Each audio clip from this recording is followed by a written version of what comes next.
I grew up in America, but I was born in a small country in Asia called Laos. I don't remember it, since I came to America with my grandparents when I was a baby. By that time, my parents were already dead. My paternal grandparents took me in and raised me.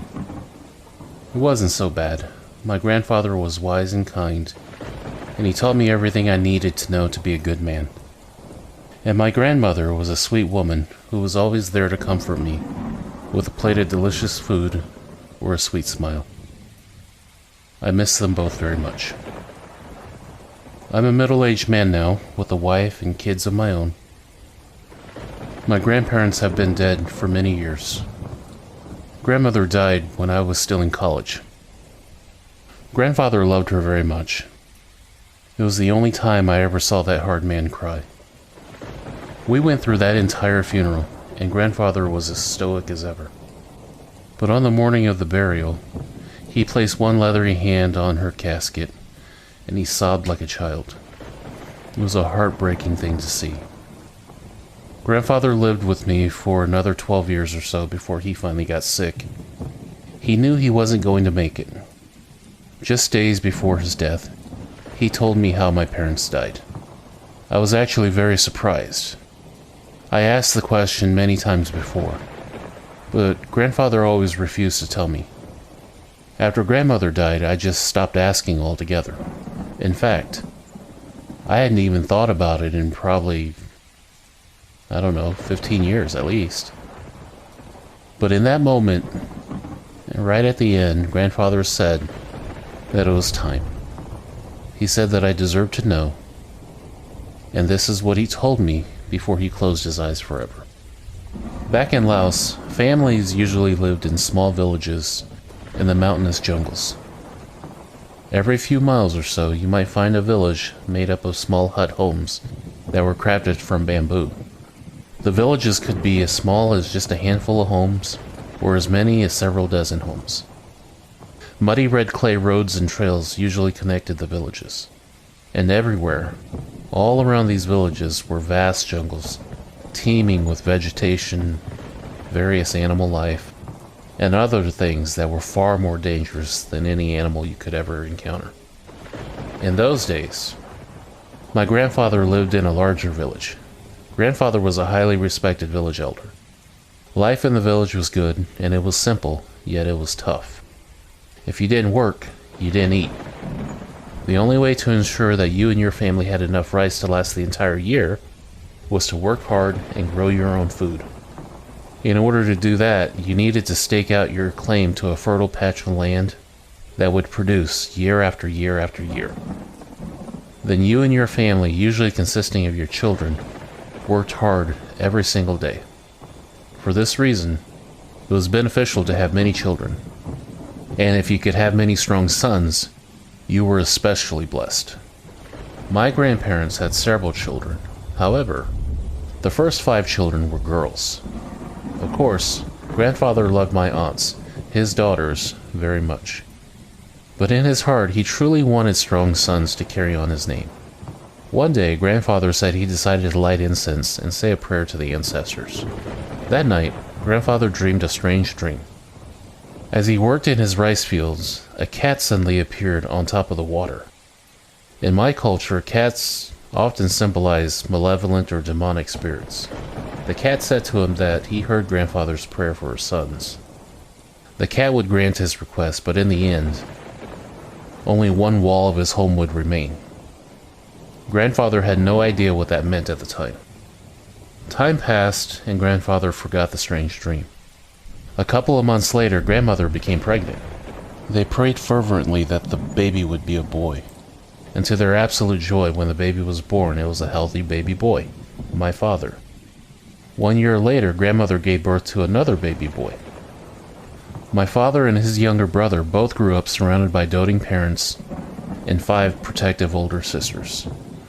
When my father came of age, he married my mother. After I was born, it was time for my parents to move out and stand on their own. By this time, the village had grown. Much of the cleared land in the village was claimed. With Grandfather's help, along with several other men in the village, my father cleared a couple of acres or so on the outskirts of the village. They built a nice cozy home, and the men helped my parents move in. Apparently, the first year of my life was spent in that hut, although I do not remember it. Grandfather said I was actually taxied back and forth between our home and my grandparents' home. My grandmother, who missed me very much, often insisted that I stay with them once I was weaned. During our second year of living apart from my grandparents, my mother became pregnant again. Apparently, this pregnancy was especially rough because the morning sickness took hold of my mother right away. As a result, I spent almost every night with my grandparents. At that time, there was a strange old man named Lou. He did not live in the village. He lived alone in the jungle. It was rare for loners to live like this in the jungle. It was not safe, yet it was not unheard of. Usually men who lived apart from the villages harbored some sort of baggage, and they were not easily trusted. Lou had been showing up in grandfather's village before I was born. He was friendly and he was polite. He did not farm though. Instead, Lou hunted. He trapped small game and he fished. From time to time, he would bring his catch to the village to trade for rice or for opium. Since the village was relatively big, there were always rice farmers who had extra rice and was willing to trade. Lou would make his trades, then he would disappear for a month or two. When his supply of rice or opium or medication or whatever he needed ran low, he would show up again. A short time after Lou began showing up, village children began going missing. Immediately, Lou became the main suspect. Village elders found his home and confronted him. He denied any wrongdoing. Of course, there was no proof, so the elders could do nothing but to watch him closely. A short time after the confrontation, signs of a large tiger appeared. Men put together a large search party and tracked down a very large tiger down by the river. They killed the tiger. The children stopped disappearing. Lou didn't seem to hold a grudge for the false accusations, and he continued to come to town to make his trades.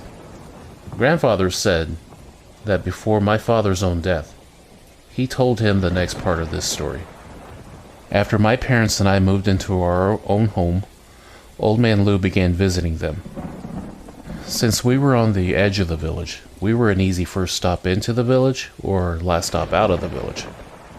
Lou would stop by and make small talk with my father. After a while, they became friendly. My grandfather warned him to be careful not to trust Lou completely. Grandfather said that my father was a very nice young man, but too naive. Before long, my parents would invite Lou to stay for meals. Grandfather witnessed this a couple of times. He said Lou seemed to take a particular interest in me. This made Grandfather particularly nervous, and that was a part of the reason why he had grandmother insist on taking me to spend the night so often. One day, when my mother was suffering from morning sickness, my father cared for her. She said she wanted to take a nap, but she also said that she was craving a sour fish stew. She asked Father to go see Old Man Lou and see if he had any fish available. If not, perhaps my father could go down to the river and catch some. My father agreed, and as Mother laid down for her nap, my father hiked down to Lou's hut. The old man welcomed my father warmly. My father explained what he needed. Lou said that the day was too hot and the fish were nowhere to be found. Lou had spent all morning trying. Lou suggested that my father spend some time with him. At sunset, they could go down to the river together. It would be cooler then, and their chances would be much better. It seemed like a fine idea to my father.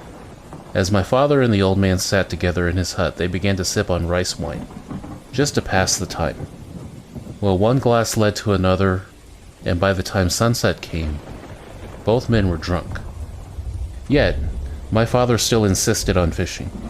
They walked down to the river together, and using Lou's bamboo basket traps, they carefully set up. As they waited to let the traps soak, my father said Lou explained to him that he should take some honeycomb home to his young, beautiful wife. He explained that the other day he noticed there was a big, beautiful beehive nearby. He was a little nervous about tackling the beehive without help, but now that my father was with him, they could harvest the honey together. My father said that the thought of taking home a big basket of honeycomb would be a nice surprise for my mother, so he agreed. Together, they hiked along the river.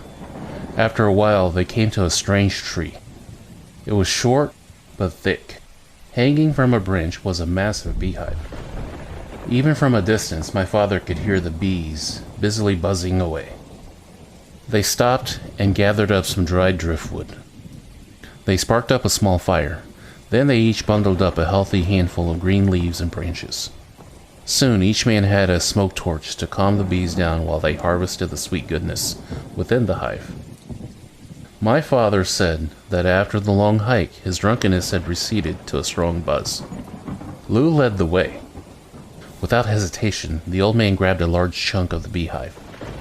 The bees that swarmed him were enveloped in the smoke. Then they retreated to safety. Lou tried to work loose a piece of beehive. When it did not budge, he straightened his fingers and pushed it deep inside of the hive. His hand disappeared into the beehive, halfway up his forearm. My father saw gallons of honey just ooze out, dripping down to the ground. Honey streamed down along the tree bark, forming a stream right down to the roots. Lou smiled widely, very pleased with himself. When he pulled his arm out, he pulled out a chunk of beehive. Lou handed the chunk to my father. Lou lifted his head up to his mouth and began to lick the honey. "Try it, son. It's absolutely delicious," Lou raved. My father said he placed a bit on the tip of his tongue and swallowed. This was absolutely the best honey he had ever tasted. It was not sickeningly sweet like wild honey could be. It also did not contain the waxy, bitter aftertaste that you sometimes get. My father said it was just perfectly sweetened and so smooth as he swallowed it down. It slid down the back of his throat with ease. Lou crammed a piece of honeycomb into his mouth. My father told my grandfather that that was when he first saw Lou for what he really was. He smiled as he ate, but it was an unnaturally wide smile. My father thought he was seeing things. He noticed that for some reason, Lou was now sweating profusely. He thought that maybe the alcohol was making him see things. My father blinked, and the strange smile returned to normal. "Fill up the basket, my boy. Take plenty back with you to that young, pretty wife of yours," Lou encouraged. My father stepped forth. He set the basket on the ground. With the torch in one hand, he began breaking up chunks of the shrinking honeycomb and gently setting it in the basket. "The honey is good, isn't it, boy?" asked Lou. Now my father said it was Lou's voice, but somehow it was different. Deeper. He turned to look at Lou, and this time, he knew he was not seeing things. The sun was completely set. A reddish-pink light glowed behind the trees that framed Lou's small frame. His smile was unnaturally wide. When he opened that mouth, he showed off a maw full of sharp teeth that seemed to be growing longer. My father said he froze in fear.